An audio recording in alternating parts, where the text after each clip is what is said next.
This is question 44 from the SAT number 14, and let's jump in. So this says, based on the passage, what can reasonably be inferred about galaxies billions of years ago?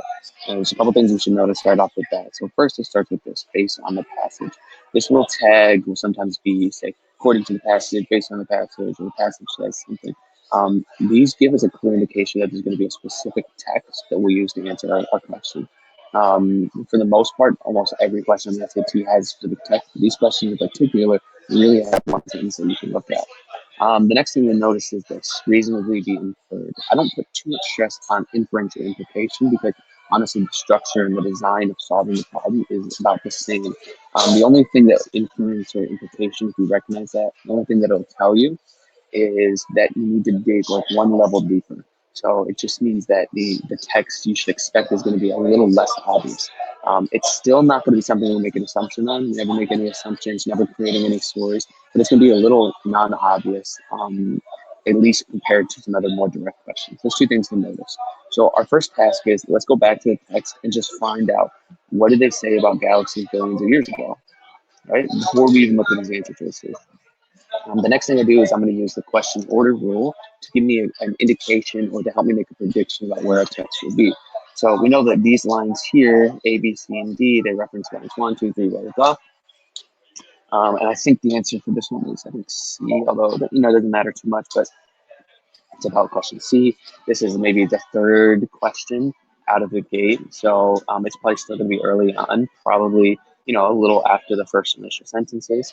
We also notice that line 45 references question 45 references line 31. So honestly, probably somewhere between 10 and 31 is most likely to give us our text about galaxies billions of years ago. We don't know for sure. There's plenty of exceptions to this rule, but like 70 to 80% of the time, that's what's going to happen. So let's just jump over here and try to look for what is said about galaxies billions of years ago. And let's start in question 10. You wonder if we could detect the earliest galaxies, etc. Those are hopes of two authors. They're doing this Hubble. There's Deep revealed some of the most galaxies that we found. Yeah. So this right here is the text that's going to stand out to me because we've moved beyond up here, which just basically tells us that, the earliest galaxies were made, the early stars in the cosmic dawn, etc. And here's lines 31. And here we have a bunch of references to most distant galaxies, nearby galaxies, etc. So this is a strong text. It's right in the zone that we're looking at. So this tells us that those deep HUDF images revealed some of the most distant galaxies ever found, which is very different than nearby galaxies. But the HUDF, blah, blah, blah. So this text here basically tells us these distant galaxies look very different than nearby galaxies. And the guess that we should make, and this does end up being our text, the inference that we make is the distant galaxies, based on the way the telescope works, is actually going to tell us about older galaxies, more ancient galaxies. And all it tells us is that they look different than the nearby galaxies. So we should expect an answer choice that will tell us that. Answer choice A, they look very different from galaxies today. Strong answer choice. And we should know what's our answer. When I saw this, I knew right off the bat that was good. But let's go through the other ones. He said they were dominated by type 1A supernovae. And I have no idea how to pronounce that. I didn't represent it here.